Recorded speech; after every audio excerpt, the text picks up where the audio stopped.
All right. Welcome everybody to this edition of an update for North Tonawanda City School Districts. I'm Greg Wojtyla, Superintendent of North Tonawanda City Schools, and today is Wednesday, January 6, 2021. I realize I may not be having a lot of watchers today because there's some action going on at the Capitol right now where they were certifying the presidential election. But that's why we do these, because you can forward them and watch them later at a more convenient time. So I'll go through what I have, and then we will also go see if there's any questions, and if not, you guys can always ask them later. So some things that are coming. We devised a letter for the secondary student, 7 through 12 specifically, that talks about a lot of things coming up for them with report cards, grades, moving to the next level, service learning requirement hours, following the daily schedule, and attendance. So as it gets farther and farther into the school year, it becomes clearer and clearer that we may not have a normal school year where we're back in school every day for everybody. And so in order to get credit and move forward, especially if there are Regents exams that have not been canceled yet for June, there's a lot that goes into that. So we're sending a letter home with some demographic information. It is already posted on the webpage, and it is going to be in their Schoology accounts, but parents will get it mailed to their house as well.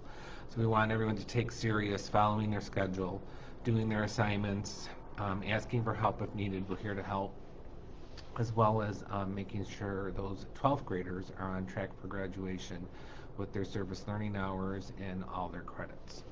So there's a letter coming on that. Kindergarten registration for the 21 school year will start in February by appointment only. We'll be doing global calls, and I'll be letting you know on Facebook Live in probably 2 or 3 weeks when that'll start in mid-February. And there'll be an appointment to sign up for schedules to do kindergarten registration. Interesting fact that the incoming kindergartners of 2021 will be the graduating class of 2034 already. So it goes that fast. Kindergarten today, senior in 34. We also talked about vaccines in our Department of Health meeting that I have weekly, and they will be starting giving them out in Niagara County very soon. They have it set to be at the Transit Drive-In, but it is again for medical workers. That was expanded to dental offices and some PT, OT, and some other type of health services, chiropractic and that stuff as well. So they hope to be able to do 500 a day, and they'll be doing that 3 days a week, I believe, starting next week. It is by appointment though, so they don't have a big backup of traffic on Transit Road. And all I can do is direct you to the Niagara County Department of Health page for information on that. If it is not up there now, it should be up there by the end of the week, because they do plan on starting to give vaccines starting next week. So that's good news. The board has a meeting tonight, and we're starting to dig deeper into the budget for the 21 school year. So that's always a fun time for us. But right now, we're just kind of looking at projections. There's no numbers from Albany as far as cuts or increases to state aid. So we're kind of in a holding pattern right now. But that work is beginning as well. And I think that's all the crucial updates I have for us. I'm going to see what questions we have. So someone is taking advantage of the remote teacher for Drake Elementary. We're glad that that's working out for them. We know, I told you we constantly look and monitor, and we will be doing more as we go into it. We could, get the vaccine out sooner than expected and be back to school at normal, but if not, we'll keep adding and tweaking. Tabitha is never a thorn in my side, even though she said she is. I know I have been a thorn in your side pushing for this, but I do appreciate it. So we've always been doing it. So squeaky wheels sometimes get the grease, but I wanted you to know that it was new for all of us. It's new for parents, it's new for educators, it's new for teachers, it's new for administrators. So sometimes you can't turn the Titanic on a dime. You have to take slow, choppy movements to get around that iceberg, and we're doing the best we can. Pre-K registration is, oops, what did I do? Pre-K registration is usually at the same time as kindergarten registration, but there's a lottery because we only have so many slots for pre-K. So it'll be pre-K and kindergarten registration. We'll get that information out in probably the next 2 weeks. And then, like I said, that'll be in January still, and then it doesn't start until February, and it usually runs through March. So this is always the question, if a child is already in UPK, do we still need to register for kindergarten? Because we are associated with them, they work for us.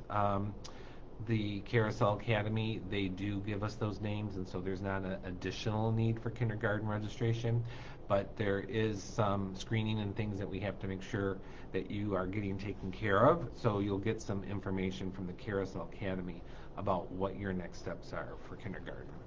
But as far as a formal registration, that paperwork should be done already because you signed up with us for pre-K.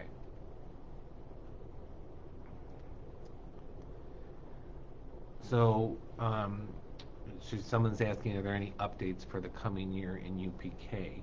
I don't know if that means as far as slots, program, half day, all day, if you're talking about the COVID, well, what kind of updates are you looking for with pre-K? I know that it is unknown about having the kiddos back in school full-time in person. I'm just looking for my glasses. Hang on. See if these help. These are new. Yeah. I understand that it is unknown about having the kiddos back in school full-time in person, but at this given point, do you anticipate finishing the school year using the hybrid model, or is there a possibility of returning to full person learning? Thank you again for always keeping us updated. So based on what we heard in our meeting, it does not sound like we'll be back to full 5 days of school this school year, because they don't think they're going to get to the general public for vaccines until May or June, and at that point they'll just start giving it out and you have to get 2 rounds of it. So it looks like we'll probably finish in hybrid.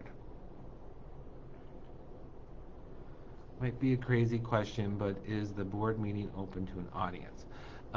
Yes and no. So it has been open. We recently went back to online meetings only, where you can log in through the web page to watch it, and you can call a question in if you have questions. There'll be a phone number. It's my office phone number, 807-3500. And my secretary, Debbie, will be here. She'll take the question and bring it in to me so that we can read them online. So tonight's meeting is one of the Zoom type of meetings, so there's not an audience in the building. And we just went back to that for the last couple of months. We'll see. We'll keep watching and see when we go back live to the live meetings.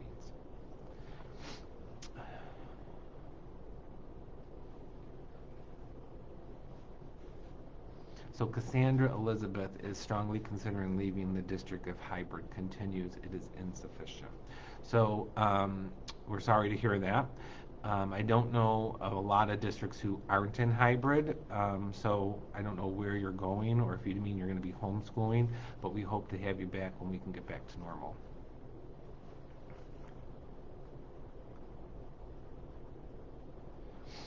Do you know or have any idea if the vaccine will be mandatory to go to school? Right now they're saying no, it's not mandatory, but they are trying to get close to that 60% of a community being vaccinated for it to be effective. Okay, my daughter is in 3rd grade this year, and I know they normally discuss learning an instrument for next year. How will that work for the following year? So they will, I don't know if your daughter in 3rd grade is hybrid or remote, but either way, the fourth grade instrument teacher, Mrs. Wright, will be sending out a video and some information to teachers and parents to send home for how to sign up for an instrument the following year. They don't, you typically get started as a band in fourth grade right away, but they do start getting the kids used to the instrument. So we did a video last year, the music department did a very nice one. I'm assuming they'll update that and send that out again. And if there's any other changes, they'll do those as well. But you'll be getting information closer to May or June about that. I have children at Ohio, NTI, in the middle school. We've been super impressed with the entire staff at all three. These updates have been great too. Thanks for all the hard work. Thank you, Mr. Gable. So if she's hybrid, and you're talking about the instruments, I see you wrote she's hybrid. She's in a music class when she's in school, even though it's not every week, and they'll be sending information out through the music teacher, but we'll also be doing things for kids who were remote or new to the district and how to sign up for a fourth grade instrument. But they typically don't start to do that until the after Easter, so April, May, June. Will the kids be able to bring, okay, so that's a good question on the Regents test. Tabitha's saying, will the kids still be able to do them being remote? That was discussed last year when we were closed and we weren't sure what was going to happen with the Regents exams. How could we do this? Can they be remote? Can they be whatever? And the answer last year was no, they can't do them remote. They'd have to come in to take them. So this year, schools are open and have been working with the social distancing and 6 feet apart. So I'm assuming they're not going to let them take them remote. Those are state tests, those aren't district tests. So as I get information on the Regents, I'll let you know, but right now we don't have an answer.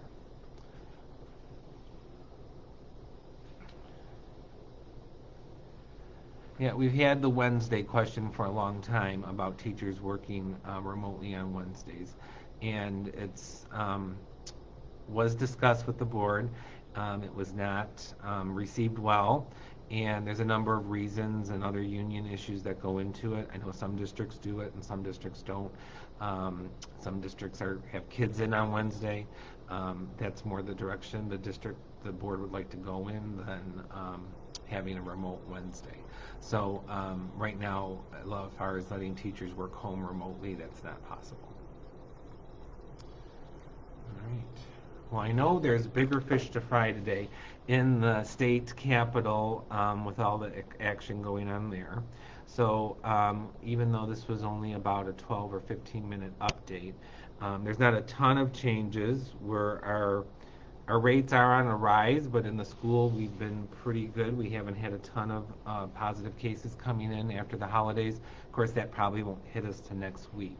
And do remember that if it does seem like we're going to have a lot of close contact based on who becomes positive and lets us know, a school may be closed for 10 school days, or 14 days is typically encompasses the weekend. So we hope not to have to do that, but we are prepared to do that at each level if we have to. So I want to wish everyone a happy and safe 2021. Continue to ask questions. I'll monitor them through the night because I'll be here for the board meeting.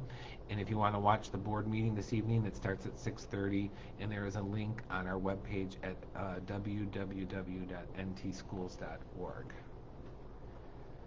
All right. Okay. Thank you, everybody. Have a good one.